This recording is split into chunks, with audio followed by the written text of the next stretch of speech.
தீமிதின்னு சொல்லிட்டு வீடு சுத்தம் பண்ணேன் கைஸ். டெய்லி கூட்டிகிட்டு தான் இருக்கேன். டெய்லியும் அவ்வளோ குப்பை வருது.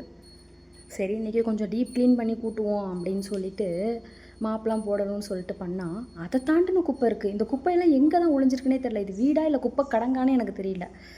சரி போர் அடிக்காமல் இருக்க டிவியில் ஏதாவது படம் போட்டு விட்டுட்டு அப்படியே கேட்டுகிட்டே கூட்டுவோம் அப்படின்னா அதுங்களும் சரி பண்ணுதுங்க, லோட் ஆகுது. எப்படி முடிக்க போகிறேன்னே தெரியல. எவ்வளோ குப்பை. ஆக்சுவலி நான் வீட்டில் வந்து சும்மா தான் இருப்பேன். வீடு கூட்டுறப்ப சும்மா தான் இருப்பேன். பாத்திரம் வாஷ் பண்ணுறப்ப சும்மா தான் இருப்பேன்.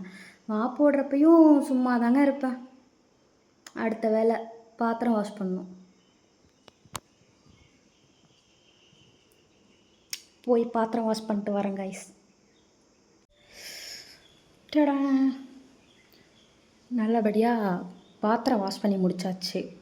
சும்மாவே இருக்கிறதுனால சும்மா மாப் போட்டுட்டு அடுத்து வேலைலாம் பார்க்குறாங்கல்ல, அவங்களுக்குலாம் பசிக்கும். நம்ம சும்மாவே தானே இருக்கோம்.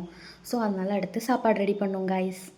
ஓகே, இன்றைக்கி இதுக்கப்புறம் ஷேர் பண்ண முடியாதுன்னு நினைக்கிறேன். ஏன்னா மாப் போட்டதுக்கப்புறம் நானே மனுஷனாக இருக்கேன்னா டெட் பாடி ஆகிறேன்னான்னு எனக்கே தெரியாது. ஸோ பாய், அடுத்த வீடியோவில் பார்க்கலாம்.